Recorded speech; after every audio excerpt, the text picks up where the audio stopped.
When policy analysts at Atlanta's Centers for Disease Control and Prevention, CDC, met with senior budget officials last week, they were told that 7 words or phrases could no longer be used in official documents being prepared for next year's budget, including vulnerable, entitlement, diversity, transgender, fetus, evidence-based, and science-based.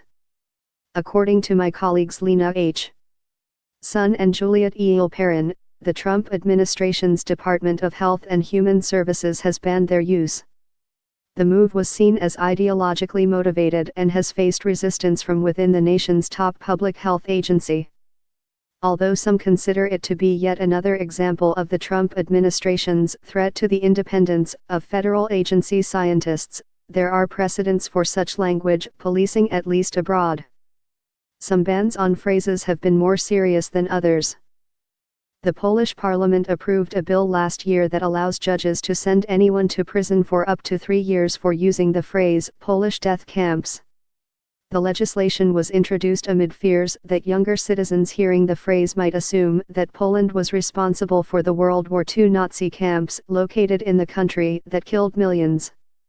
The term has been and still is occasionally used by foreign observers and politicians, including by President Barack Obama, who referred to a Polish death camp in 2012 during a Warsaw visit. The incident caused a diplomatic nightmare for the United States, with Poland's then Prime Minister, Donald Tusk, accusing Obama of ignorance, lack of knowledge, bad intentions. Then there is France's long-running battle against foreign influences on its language. Consider, for example, the government's 2003 decision to ban the word email. Instead, a Culture Ministry commission concluded at the time that officials should use the word courriel, which is a mixture of the 2 French words for electronic and mail.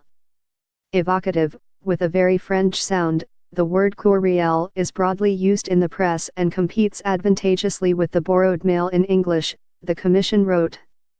The global popularity of email, however, continues unabated, despite French efforts. To this day, officials are discouraged from using thousands of other words on a list compiled by the Académie Française, as part of its role to safeguard the country's language and to prevent the infiltration of English terms. More recently, the institution decided to ban the word hashtag, for instance. A 2009 ban on certain British words by municipal council leaders may also have been seen as ideologically motivated, given that it included words such as citizen empowerment, democratic legitimacy, or democratic mandate.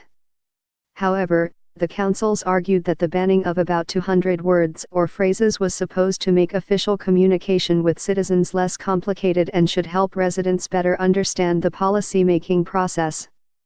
The public sector must not hide behind impenetrable jargon and phrases, the council leaders' chairman, Margaret Eaton, explained. In some cases, however, the prohibition of certain words or phrases has had clear ideological motivations.